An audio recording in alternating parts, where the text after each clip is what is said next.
We were referred to Bridget Collins when my daughter disclosed at school.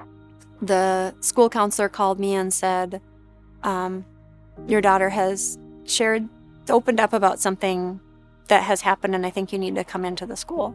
When she was told to come to Bridget Collins to do a forensic interview, we didn't know what to expect. She did her interview with Gail, a lovely, almost grandmotherly person who made her feel so comfortable and safe to be able to share and tell the truth. My role is to listen to children and to gather information about possible abuse that may have happened to them. I started many years ago before we had the Children's Advocacy Center, so I was a part of how it used to be, and children would have to disclose to many people. Say they talked to the teacher and they told the teacher what happened, then law enforcement would be called. They would come out either to the school, they would talk with the child. Sometimes they'd have to go down to the police department, then they would have to go and talk with someone at CPS. Places like Bridget Collins make it where my daughter did one interview. With what she shared in her interview at Bridget Collins, the detective was able to see from that, whoa. There needs to be an arrest. There's a lot more going on here. There's probably more to her story. And this is a really serious situation that we need to deal with. 90% of the time, it's someone that they know, love, and trust, and someone that they've brought into their children's life. The perpetrator was the son of really close family friends. And like most sexual abusers, he gained our trust, and he was welcomed into our home on a very regular basis. I think oftentimes people can think, how did this happen to me? How did this happen to my family? The guilt that I have felt as a mother of what happened to her is crushing. I mean, it's just so overwhelming.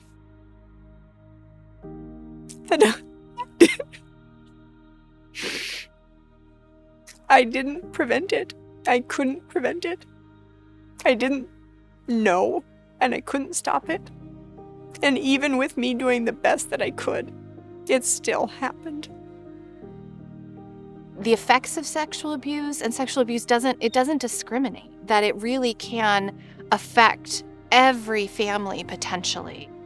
I'm a mental health therapist, and I'm not only a therapist that works with the kids that come through, but I'm also one of the co-facilitators of the Non-Offending Caregivers group. Bridget Collins has a group for non-offending caregivers, and it's a place where you can go and you can share these over-the-top feelings that you have. There's so much emotion, and sometimes it's even hard to let that show in your own home. Without a group like this, some of these families wouldn't ever be able to tell their story. They wouldn't have a safe place to share what's happening, as well as get the information they need to move in their journey toward healing. One of the things that has been really impactful with our group is when we bring in one of our staff members who is trained in evidence-based parenting interventions. And it's been a really helpful way to get some information from that parenting specialist about evidence-based interventions that really help support our children effectively who have gone through trauma. At the same time that Dawn was participating in the Non-Offending Caregivers group, her daughter had her own group with girls that were her age that had experienced sexual abuse as well. It has been so exciting to see Dawn grow from a person that maybe felt like, I can't handle this. This is too much. I have been given something in my life that I don't know if I can do this successfully. To go from that to somebody who's confident and who's connected to her child, who's connected to her own emotions around this, and also has this desire to give back to the community and other people who have been affected, has been really remarkable, and I just feel honored to be a part of that journey.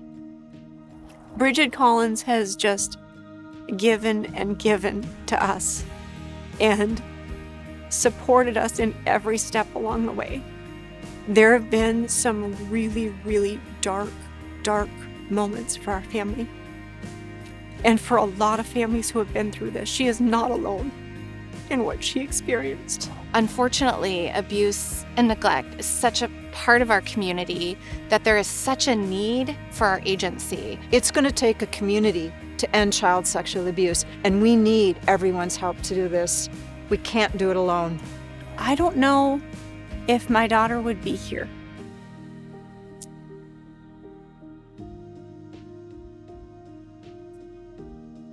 If we didn't have Bridget Collins.